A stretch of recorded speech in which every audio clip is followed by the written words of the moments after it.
మాజీ మహిళా commission Vasireddy Padma complaint నేపథ్యంలో అయితే కనుక గోరంట్ల మాధవ్ ఇక్కడికి విజయవాడ రావడం జరిగింది. సైబర్ క్రైమ్ వాళ్ళు అయితే కనుక ఇక్కడ ఆయన విచారించడం జరిగింది. అసలు ఏ విధంగా విచారించారు, ఆయన ఎలాంటి ప్రశ్నలు అడిగారని ఆయన మాట్లాడుతుంది. సార్ నమస్తే, ఏంటి బాగున్నారు సార్? బాగున్నామ్మా. ఏంటి సరే ఏం క్వశ్చన్స్ అడిగారు లోపల? లేదు, ఇప్పుడు ఒక 6 క్వశ్చన్స్తో ఒక క్వశ్చనేర్ తయారు చేసి పెట్టుకున్నారు. ఆ క్వశ్చన్స్ను వారు అడగడం జరిగింది. దానికి నేను ఆన్సర్ చేసినాను. తర్వాత మళ్ళీ విచారణకు ఎప్పుడు పిలిస్తే అప్పుడు రావాలని కూడా పోలీసు అడగడం జరిగింది.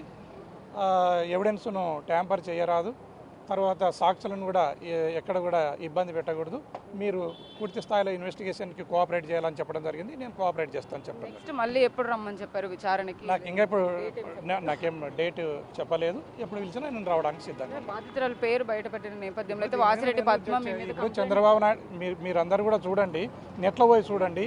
చంద్రబాబు నాయుడు తర్వాత పవన్ కళ్యాణ్, హోమ్ మినిస్టర్ గారు ముగ్గురు మాట్లాడిన వీడియోలను మీరు నెట్లో పోతే దొరుకుతుంది. వాళ్ళ మీద కూడా నేను కంప్లైంట్ ఇవ్వబోతున్నాను. దాని మీద కూడా కేసులు కట్టి విచారణ చేస్తే చట్టం అందరికీ సమానమే ఈ భారతదేశంలో అన్న విశ్వాసము, భరోసా ప్రజలకు కల్పించిన వారం అవుతాం.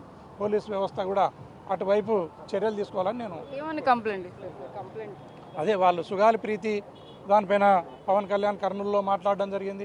చంద్రబాబు నాయుడు గారు ధర్మవరంలో మాట్లాడడం జరిగింది. ఈ హోమ్ మినిస్టర్ గారు కూడా మాట్లాడడం జరిగింది.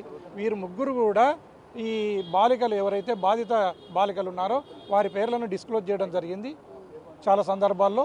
వాటిపైన కూడా కేసులు కట్టి విచారణ చేస్తే చట్టం అందరికీ సమానమని ప్రజలు భావిస్తారు.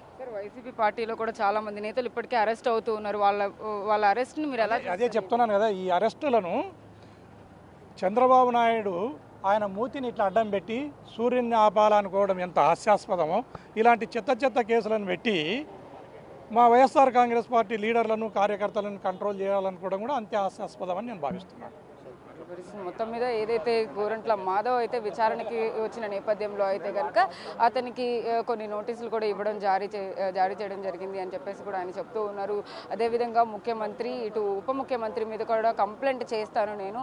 ఈ సుగాలి ప్రీతి కేసులో అయితే కనుక వాళ్ళ పేర్లు ఎలా బయట పెట్టారో అలాగే నేను చెప్పడంలో తప్పే ఉంది అని చెప్పి కూడా ఆయన మాట్లాడుతున్న పరిస్థితి ఉంది. వీడియో జర్నలిస్ట్ సాహిత్య బిగ్ టీవీ విజయవాడ.